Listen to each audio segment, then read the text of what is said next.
Hey everybody, Thomas Joseph here. Now, a really great salad should be light, bright, and most importantly, I think it should be crisp in texture. And today, I'm gonna share with you 4 tricks in salad success.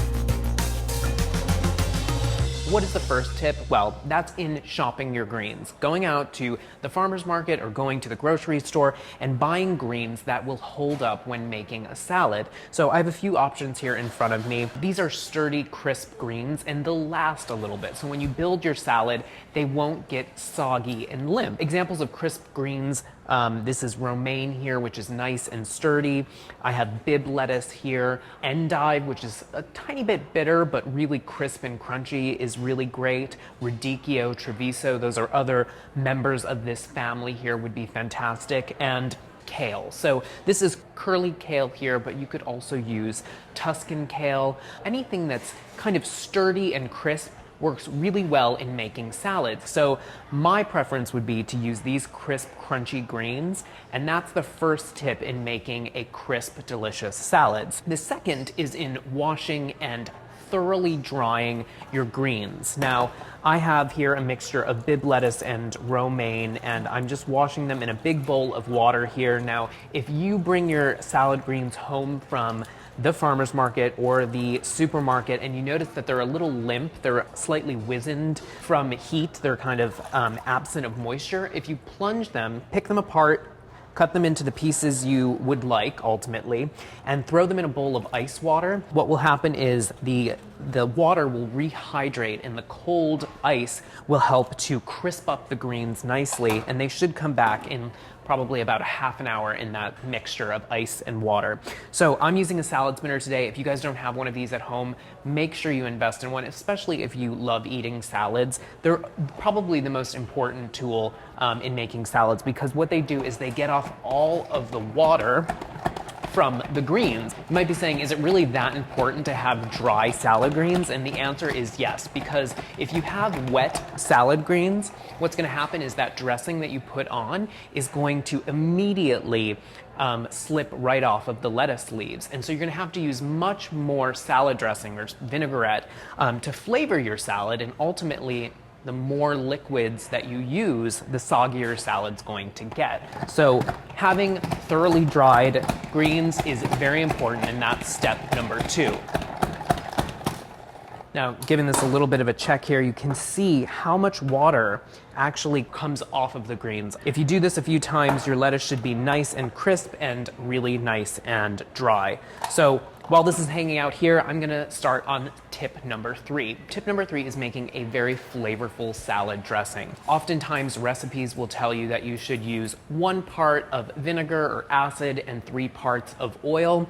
I typically prefer to do a higher ratio of vinegar because it has more flavor and more bite. I have some white wine vinegar here. This is about 1/4 cup of white wine vinegar. You could use sherry vinegar. Sherry vinegar is a very flavorful vinegar. Again, more flavor, the less you need to use.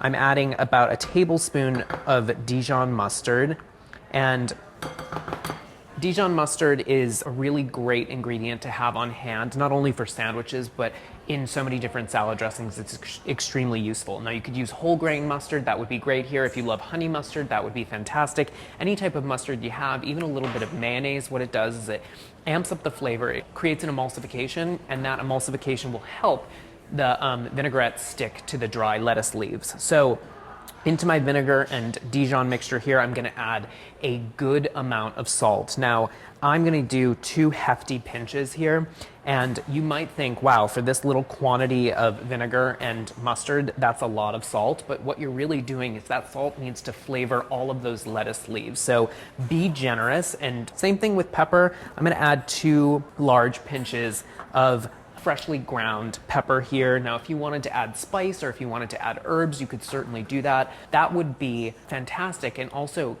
give you more flavor. And again, more flavor, the less dressing you need to use, and the less weight on your lettuce leaves, which will make it soggy. Now, I'm gonna add a teeny bit of sugar here, just a small pinch.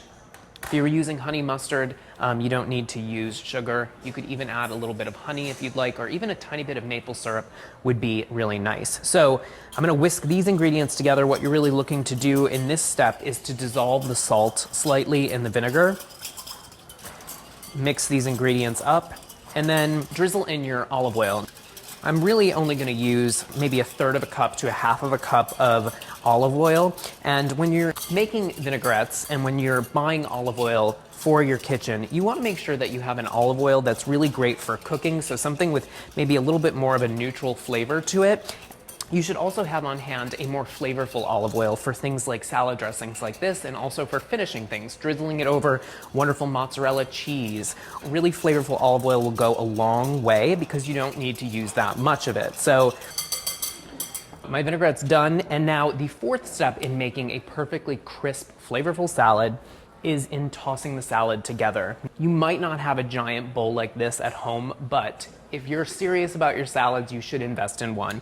This is a wide, shallow bowl, and this is a real trick here. This is what everybody does in restaurants.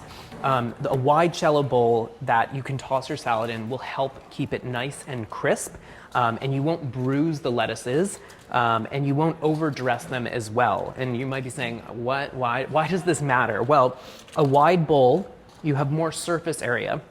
And what it's not doing is the lettuce leaves aren't piled up on top of each other in a narrow, deep vessel. So you don't have to toss the lettuce as much. You just gently have to do it. And your vinaigrette here can go right around the outside of the bowl. Use a few spoonfuls. I'm going to use 2 here, maybe 2 and a little bit more. And now you could use your hands if you wanted to do that. You could use a pair of tongs. I'm going to just use this spoon right here, and I'm going to gently fold from the underside and around, flipping the leaves. And it really doesn't take much to toss the lettuce with the vinaigrette. In, what is that, a matter of a few minutes here, you have a wonderful, crisp, bright, light salad that is not soggy at all. Now guys, if you remember those 4 tips, you will have success each and every time you make a salad at home. And just to show you guys how crisp this is, I'm gonna give it the crunch test. I mean, you can hear it. It's crisp, it's crunchy, it's really flavorful. There you go, guys. Enjoy.